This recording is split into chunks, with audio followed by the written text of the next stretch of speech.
기원전 2000년경에요. 갑자기 역사 무대에 나타나서 세상을 막 뒤흔든 민족이 있었죠.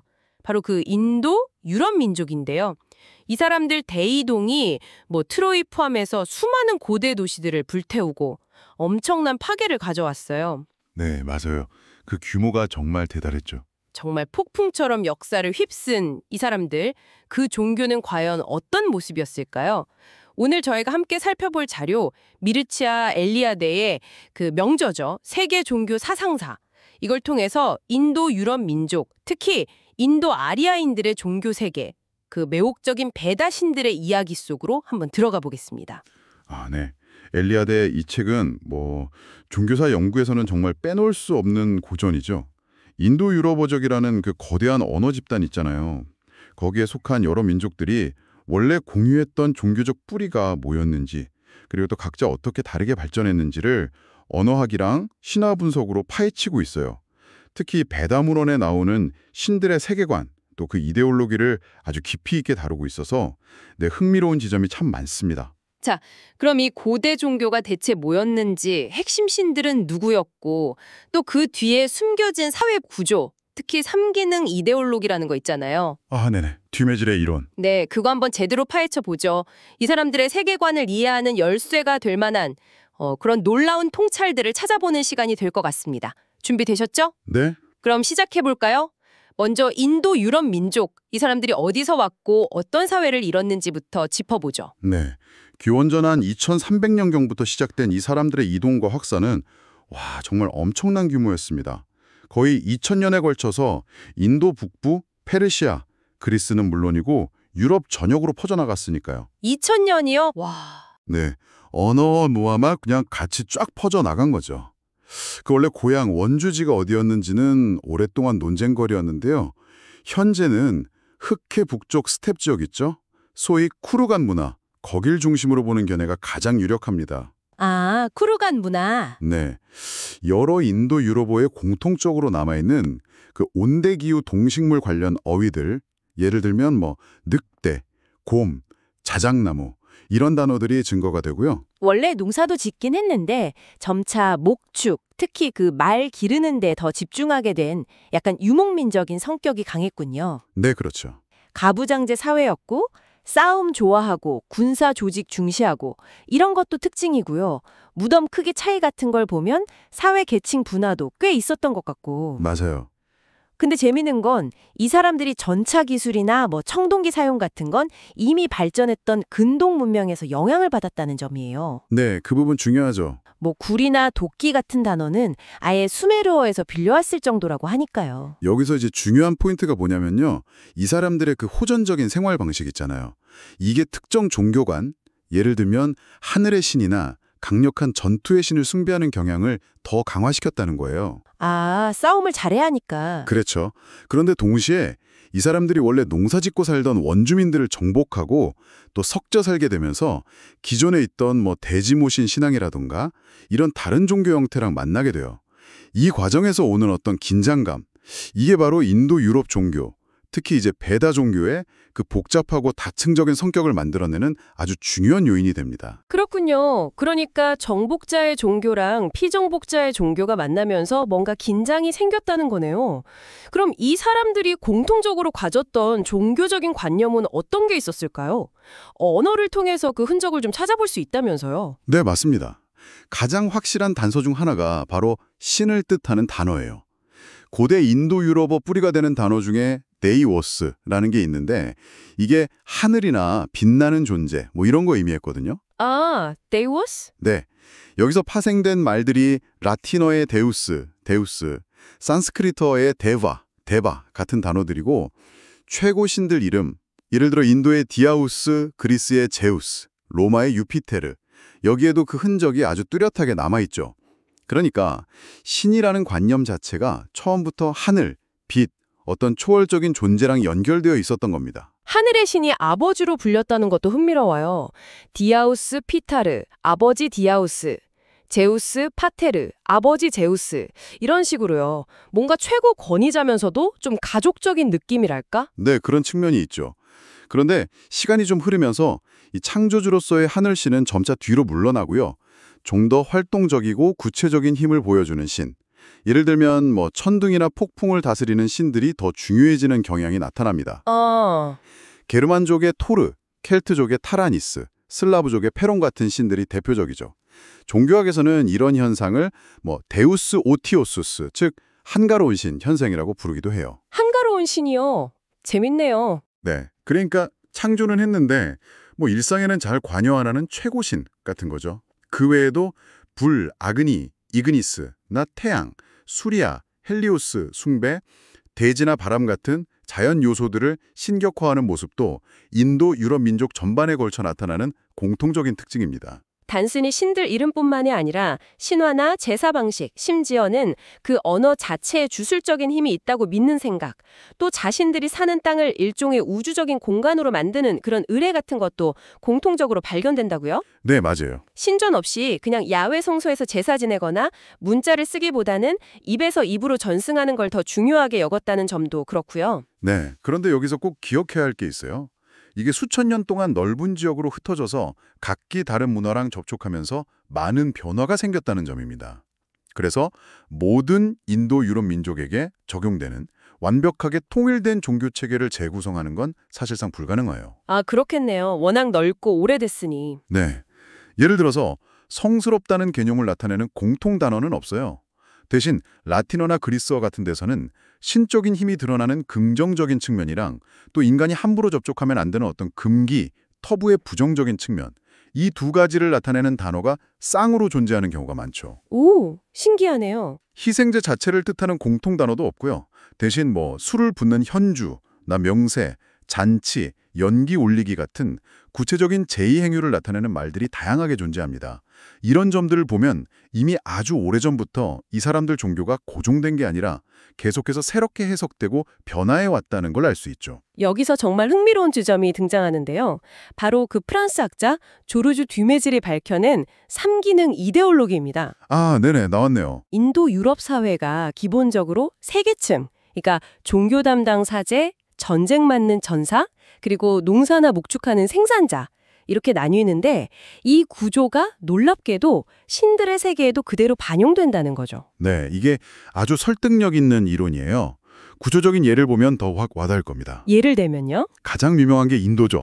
브라만, 사제, 신으로는 바로나미트라, क्षत्रि야, 전사, 인드라, 바이샤, 생산자, 아슈빈 쌍둥이 신. 이 구조는 기원전 14세기 미타니 히타이트 조약 문서에서도 신들 이름 순서로 미트라, 바루나, 인다라, 나사티아 확인될 정도예요. 와, 조약 문서에까지요? 네, 이란이나 켈트 사회에서도 비슷한 사제, 전사, 생산자 구분이 발견되고요. 로마의 그 카피톨리움 3주신 있죠. 유피테르, 주권, 마르스, 전쟁, 퀴리누스, 풍요. 이것도 이 구조를 반영한다고 해석하고요. 심지어 북유럽 신화의 오딘, 주권, 토르, 전투, 프레이르, 풍요까지. 지역은 달라도 동일한 기본 패턴이 계속 반복적으로 나타난다는 겁니다. 특히 첫 번째 기능인 주권이 두 가지 모습으로 나뉜다는 것도 재밌어요. 인도의 경우엔 바루나 신이 약간 어둡고 신비롭고 때로는 좀 무서운 주권을 상징한다면 미트라 신은 좀 더 이성적이고 법적이고 평화로운 주권을 나타낸다는 거죠. 네, 맞아요. 그 대비가 중요하죠. 로마에서도 뭐 광적인 루페르키 축제랑 엄격한 플라멘 사제의 모습, 아니면 로물루스랑 누마 왕의 통치 방식 대비 같은 데서 비슷한 이원성이 보인다고 하고요. 맞아요. 그런데 더 흥미로운 건 이 동일한 3기능 틀 안에서도 문화마다 강조점이 다르다는 거예요. 디메질은 로마 사람들이 좀 더 역사적이고 법률적으로 생각하는 반면에 인도 사람들은 신화적이고 우주적으로 사유하는 경향이 있다고 봤죠. 아, 같은 틀인데도 해석이 다르군요. 네. 특히 세 번째 기능인 풍요 생산은 각 지역 환경에 따라 가장 다양하게 나타나고요. 반면에 두 번째 기능인 전투에서는 놀랍도록 유사한 신화 모티프들이 발견되어 예를 들어 젊은 전사가 3명의 적이나 머리 셋 달린 괴물과 싸우는 인문의례 같은 이야기, 인도의 인드라, 아일랜드의 쿠훌린 등 전투 후에 영웅이 겪는 광란, 퓨롤 상태, 영웅이 저지르는 3가지 죄, 인드라, 헤라클레스 등 같은 주제들이 인도에서 아일랜드까지 아주 넓게 퍼져 있어요. 와, 그 정도인가요? 네, 정말 놀랍죠. 결국 이 삼기능 이데올로기는 인도 유럽 민족이 갈라지기 전부터 있었던 아주 오래된 생각의 틀인데 원래 있던 하늘신 숭배 같은 더 오래된 믿음이랑 결합하면서 그것들을 이 틀 안에서 새롭게 해석하는 역할을 했다. 이렇게 볼 수 있겠네요. 정확합니다. 인도에서 원래 하늘신이었던 디아오스 대신 바루나가 최고 주권자가 되는 것도 그런 맥락으로 이해할 수 있겠고요. 네, 그런 역동적인 과정을 거쳐서 각 지역의 신화와 종교가 형성된 거죠. 자, 그럼 이제 드디어 인도로 초점을 한번 옮겨볼까요? 스스로를 고귀한 자라는 뜻의 아리아라고 불렀던 인도 아리아인들, 이 사람들이 기원전 2000년경 인도 북서부로 들어와서 7강 지역, 그러니까 펀자브를 차지하게 됩니다. 네, 이 과정에서 원래 그 지역에 살고 있던 하라파 문명의 후예들, 다사 또는 다스휴라고 불린 사람들과의 충돌이 불가피했겠죠. 그렇죠. 베다 문헌을 보면 이 원주민들을 피부색이 검다, 코가 낮다, 심지어 코가 없다고 비하하기도 하고 이상한 말을 쓴다, 심지어 남근 숭배, 시신의 대화를 한다 이렇게 묘사하면서 적대감을 드러내는 부분이 많아요. 남근 숭배요? 네, 아리아인의 영웅신인 인드라는 이들의 성체 푸라를 파괴했기 때문에 푸란다라, 성체 파괴자라는 별명으로 불릴 정도였죠. 하지만 마냥 싸우기만 한 건 아니었군요. 일찍부터 서로 섞여 살기도 했다고요? 그렇습니다. 다사라는 말이 나중에는 노예나 하인을 뜻하게 되긴 하지만 일부 다사 족장이 아리아인을 도왔다고 칭찬하는 이야기도 있고요. 무엇보다 베다 시대 언어인 산스크리트어에 다른 인도 유럽어에는 없는 특이한 발음, 예를 들면 그 반설음 같은 거, 이나 어휘들이 발견되는데 이게 원주민 언어의 영향으로 보여요. 아, 언어의 흔적이 남았군요. 네, 토착 기원으로 추정되는 신화들도 있고요. 특히 겐지스강 유역으로 이동하면서 이런 융합은 더 활발해졌을 겁니다. 당시 아리아 사회는 소가 거의 화폐처럼 쓰일 정도로 목축이 중요했고 말은 전쟁이랑 제사에 쓰이는 아주 귀한 동물이었군요. 네, 그렇죠. 도시나 문자는 없었지만 철은 기원전 11세기 중반쯤부터 쓰기 시작했고요. 부족은 라자라는 군사 지도자가 다스렸지만 사바, 사미티 같은 일종의 의회가 있어서 권력을 견제하기도 했네요. 이후에 우리가 아는 4개의 계급, 즉 바르나아계 제도가 자리 잡게 되고요. 여기서 우리가 꼭 기억해야 할 게 하나 있어요. 우리가 지금 이야기하는 베다 문헌, 특히 그 찬가들이 당시 사회의 모든 모습을 보여주는 게 아니라는 점입니다. 아, 전부는 아니다. 네, 주로 엘리트 계층인 사제, 브라만들의 관점에서 쓰여진 것들이 많거든요.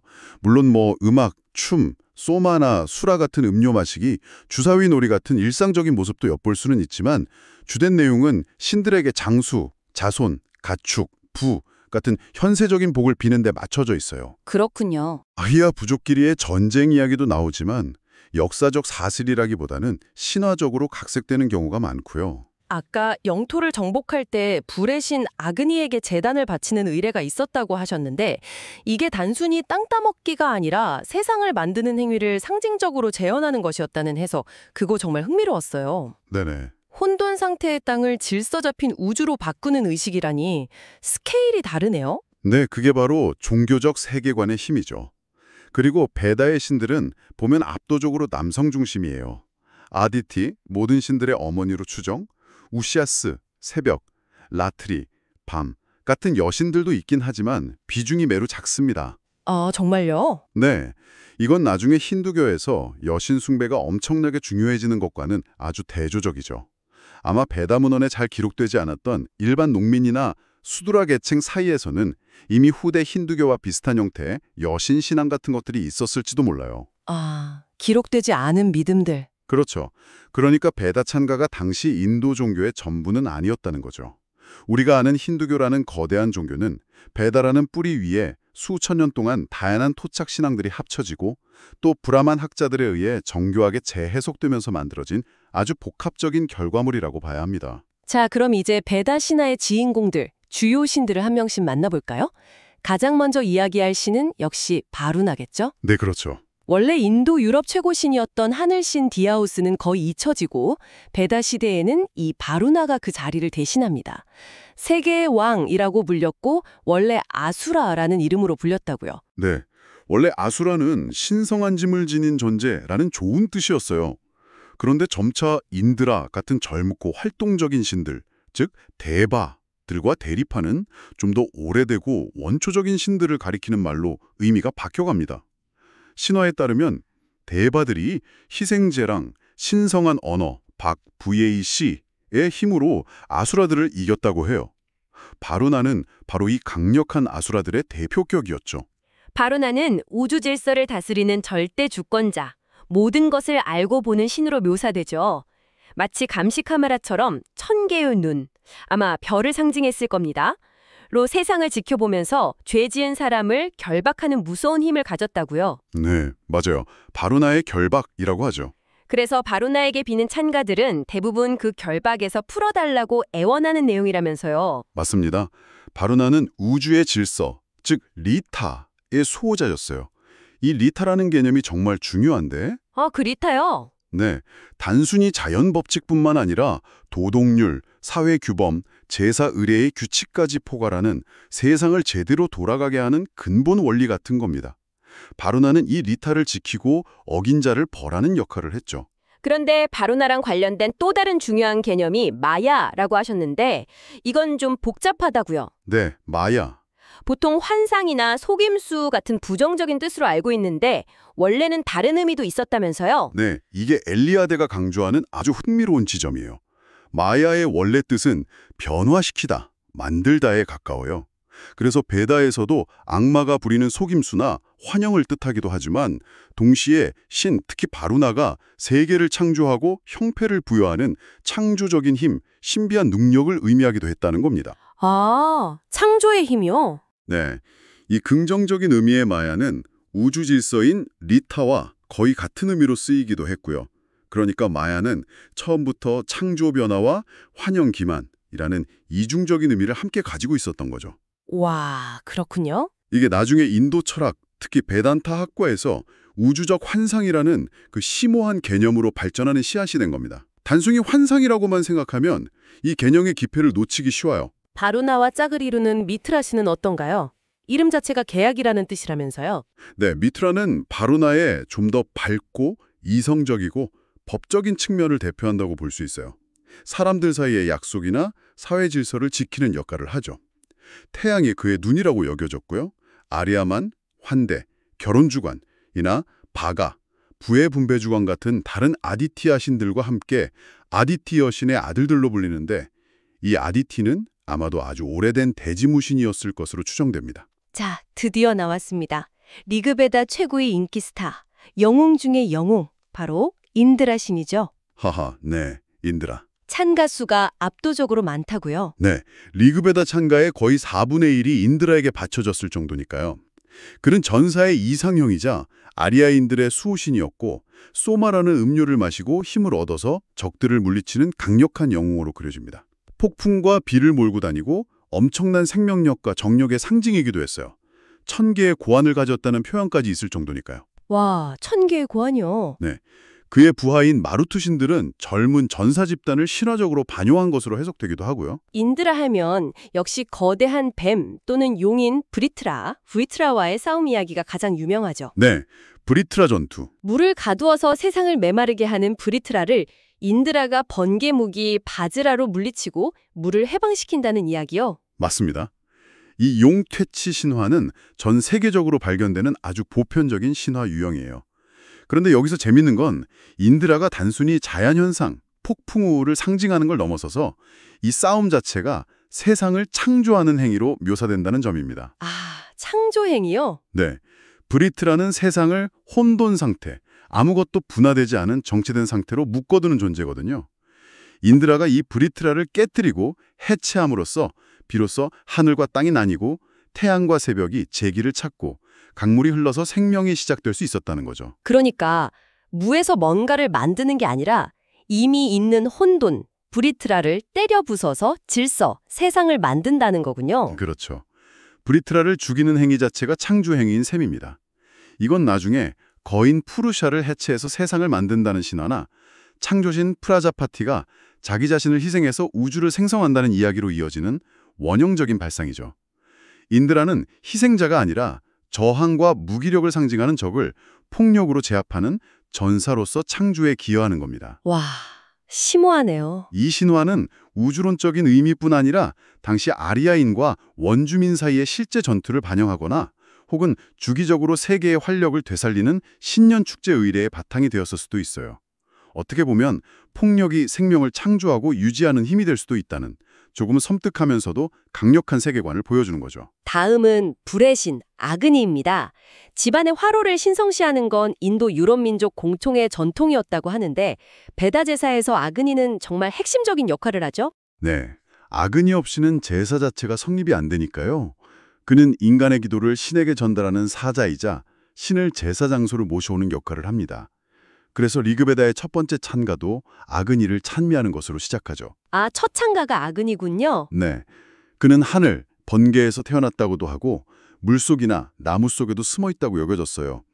불을 피울 때마다 새로 태어나기 때문에 영원히 젊은 신이고 집안을 지키는 가정의 주인, 그르하파티로서 인간과 가장 가까운 신으로 여겨졌습니다. 아그니가 단순히 불 자체가 아니라 지혜나 영감, 투시 능력과도 연결된다는 점도 흥미로워요.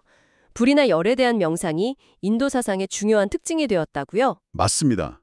불, 빛, 일지성이나 영적인 깨달음과 연결하는 건 다른 문화권에도 있지만 인도에서는 특히 테자스, 즉 타오르는 영적 에너지, 힘이라는 개념과 밀접하게 연결됩니다. 테자스. 네.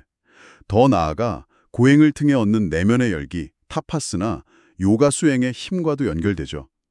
아그니 숭배는 이렇게 서로 달라 보이는 현상들, 불, 제사, 지혜, 영적 에너지, 고행을 하나의 근본 원리로 통합하려는 인도 사회 특유의 종합적인 방식을 잘 보여주는 사례라고 할 수 있습니다. 이제 소마 이야기를 해볼까요?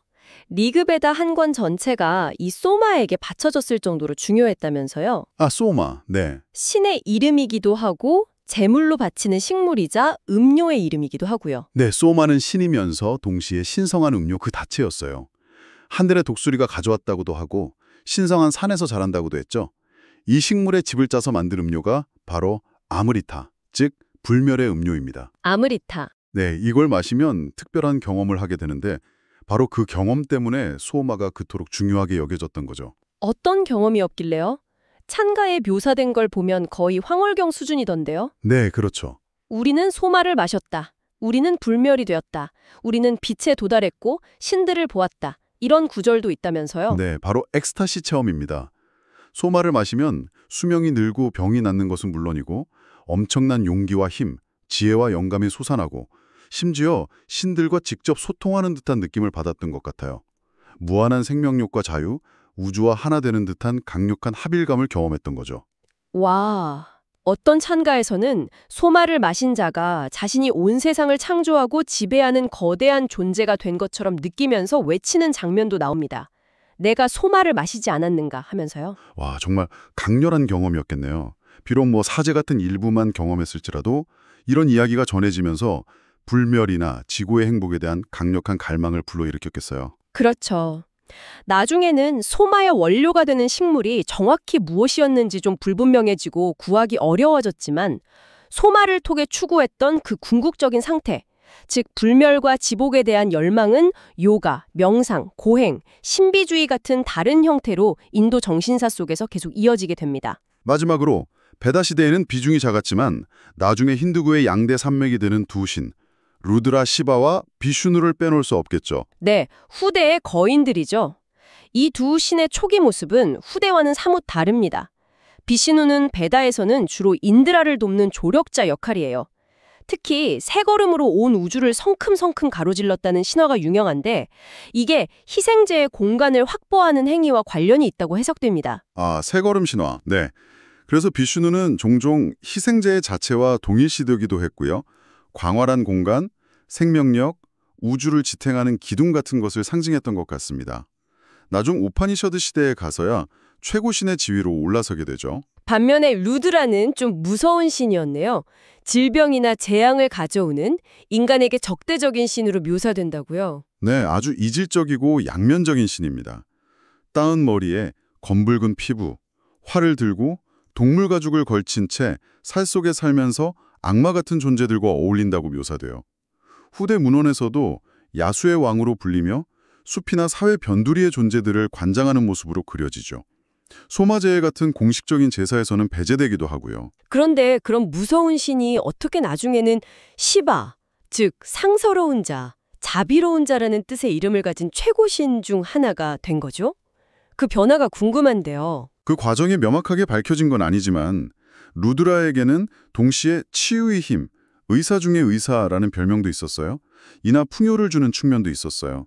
아마도 아리아 사회 바깥의 토착 신앙, 예를 들어 죽음과 풍요를 동시에 관장하는 신이나 브라티아라고 불린 고행자 집단의 신앙 같은 것들이 루드라라는 이름 아래 흡수되고 재해석되면서 점차 시바라는 복합적인 성격의 최고신으로 발전했을 가능성이 높습니다. 아, 융합된 거군요. 네, 이건 역시 베다 문헌만으로는 알 수 없는 인도 종교의 끊임없는 융합과 재창조 과정을 보여주는 중요한 사례라고 할 수 있죠. 와, 정말 방대한 여정이었네요. 고대 인도 유럽 민족의 공통된 종교적 아이디어에서 시작해서 인도라는 땅 위에서 펼쳐진 베다 신들의 복잡하고 역동적인 세계를 쭉 훑어봤습니다. 우주 질서 리타와 창조적 힘이자 환영인 마야, 사이의 바루나, 파괴를 통해 창조하는 영웅 인드라, 제사의 중심이자 내면의 불꽃인 아그니, 황홀경과 불멸을 맛보게 해준 소마, 그리고 미래의 거대한 신앙으로 이어질 비슈누와 루드라 시바의 씨앗까지. 정말 흥미로운 이야기들이었어요. 네, 이 고대의 신화와 의례들은 결국 인간이 세상을 이해하고 그 안에서 의미를 찾으려 했던 치열한 고민의 결과물이죠. 질서와 혼돈, 삶과 죽음, 인간과 신성 사이의 관계 같은 보편적인 질문들을 던지고 답을 찾아가는 과정이었습니다. 그리고 바로 이 토대 위에서 이후 수천 년간 인도의 깊고 풍부한 정신문화가 꽃피울 수 있었던 거고요. 듣고 계신 분들은 이 이야기들 속에서 어떤 점이 가장 인상 깊으셨나요? 혹은 또 어떤 질문이 떠오르셨는지 궁금하네요. 저는 마지막으로 이런 생각을 해봤어요. 오늘 우리가 살펴본 배단 문헌이 주로 엘리트 사제들의 기록이라면 그 시대에 이름 없는 수많은 농부들, 아리아 사회에 흡수된 원주민들, 또 여성들은 과연 어떤 신을 믿고 어떤 이야기를 나누며 살았을까 하는 궁금증이요. 아, 중요한 질문이네요. 어쩌면 지금 우리가 아는 힌두교의 그 다채롭고 풍성한 모습 속에는 베다의 장엄한 철학과 함께 기록되지 않은 그들의 목소리가 여전히 숨쉬고 있는 건 아닐까요? 이건 앞으로 우리가 더 탐구해 볼 만한 질문인 것 같습니다.